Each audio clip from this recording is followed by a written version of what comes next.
Hello everyone, my name is alekova0823's, and today I'm going to be talking about what it takes to be a teller. Most people don't have an idea what you basically have to go through in this type of job. Most people think that it doesn't require, well, it actually doesn't require a lot of physical movement, a lot of physical challenges. Most people just think that we're just sitting down on a chair in front of the computer, just clicking um, on people's accounts, and they don't realize actually what we have to go through, what type of people we meet every day, what it requires to fulfill like this task. And well, basically, what we do is we take deposits from customers. We make withdrawals on their accounts. Sometimes we can offer a customer to open an account with us. We go through various sets of training in order to do that. Um, we go to the main bank here in Laredo, Texas. Oh, I'm not gonna say which bank it is, obviously, but um, we take like 2 weeks of training in order to learn how to use the programs before we start working actually in a cash box. And well, most of them don't even last a week after they start taking customers.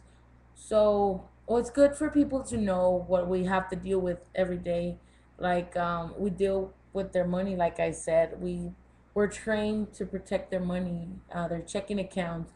Um, Most of the customers bring us checks, and it one time happened to me that I got this check. It was just $100 check, and I remember I was just starting at the bank. I was just starting there, and when I entered the special program that we have to check the account, um, I went into that account to the signature card. It's called where all the information of the customer is put there, and we have their information, social, and all. And we have the actual signature right there, so we can zoom in, zoom out, check everything's fine. So I clicked to the signature, and it was completely different signature. And I remember I was in drive-through, and I talked to the customer, and he was like, "Sir, do you know um, where I can contact the owner of the account so we can verify some information?" And he was like, "No, just keep the check," and he just threw. And I called. At last, I got the information from the account, and I called the customer, and it turns out to be that his son moved out of the house, and he stole his dad's checkbook, and he went like that for like a month, and no one was catching his signature, and he went out drawing checks for like $100, $200, and no one would even notice. So when we called him and we told him that, he was like super relieved because we helped him do that. So because we helped him catch his son. Unfortunately, he wasn't even a strange person; it was his son. So there are here some main points on being a teller. Listening to a customer's personal problems while we're taking the transaction. Um, well, sometimes when we get in, when we're on interviews to being a teller, they don't tell us, oh, you know what, you're gonna have to deal with this. You're gonna have to deal with angry customers. You're gonna have to deal with long periods of conversation. They don't tell us to do that. Basically, all the things that we learn through our experience of on working there, we learn them by either coworkers or by ourselves, by our own experiences.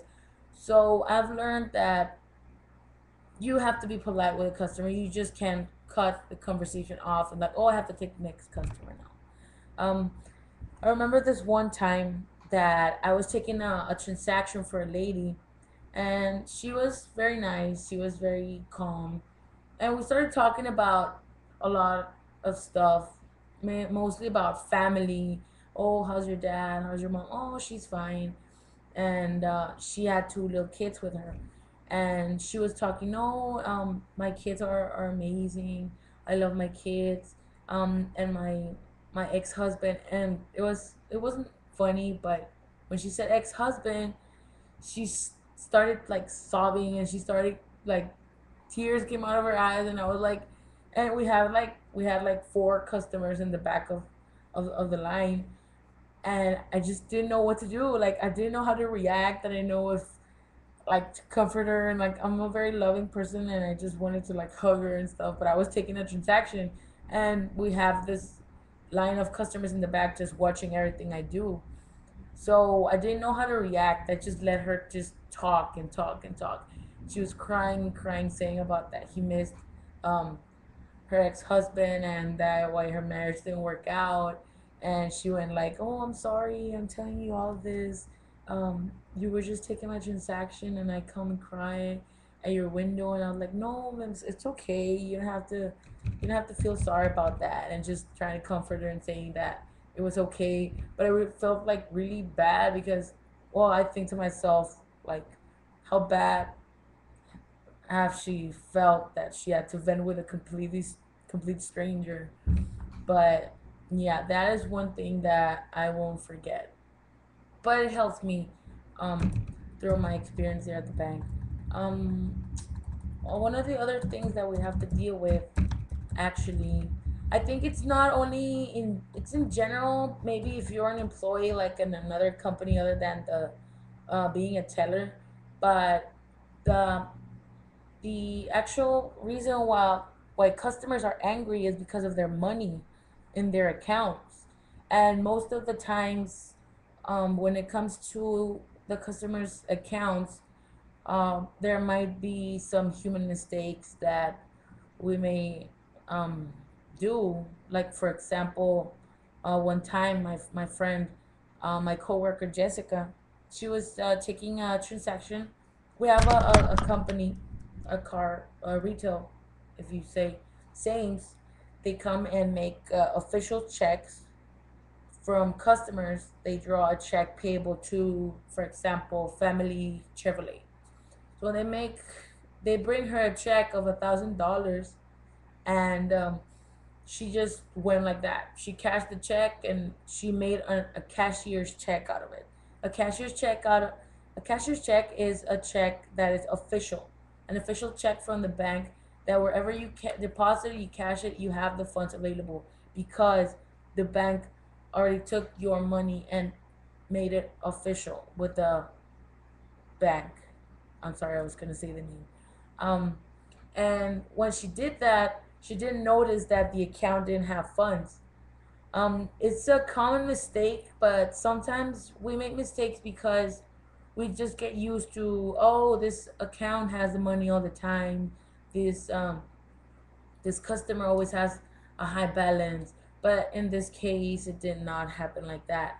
So she noticed because she went back to the account after the employee from Sames left, and she noticed that, and she didn't know what to do. And she called the customer, and the customer didn't answer the phone. I mean, we were talking about $1,000. Um, if she didn't, if she wouldn't have resolved that problem, she would have gotten terminated, because the bank doesn't want to make losses like that big amount. And well, that's one of the things. Also, my experience in that same subject about an angry customer. I think it happened like a month ago. I was taking customers, and I remember I had this customer named Mr. Gutierrez, and I didn't see him in line. I just went and was like, "May I help you, please?" The next customer, and he came with a big bag of quarters, $1,000 worth of quarters. And I remember that I told him, um, "Excuse me, Mr. Gutierrez. The only thing is that I wouldn't be able to take your deposit like that. You would have to roll your coins." And I remember his face. Oh my god, it was bad. Like, he just stared at me like if I was like some kind of weird alien or something like. And he went, How do you dare talk to me like that? If I would have gone to IBC, they would have taken my transaction like this. I mean, you guys suck. This is such a sucky bank.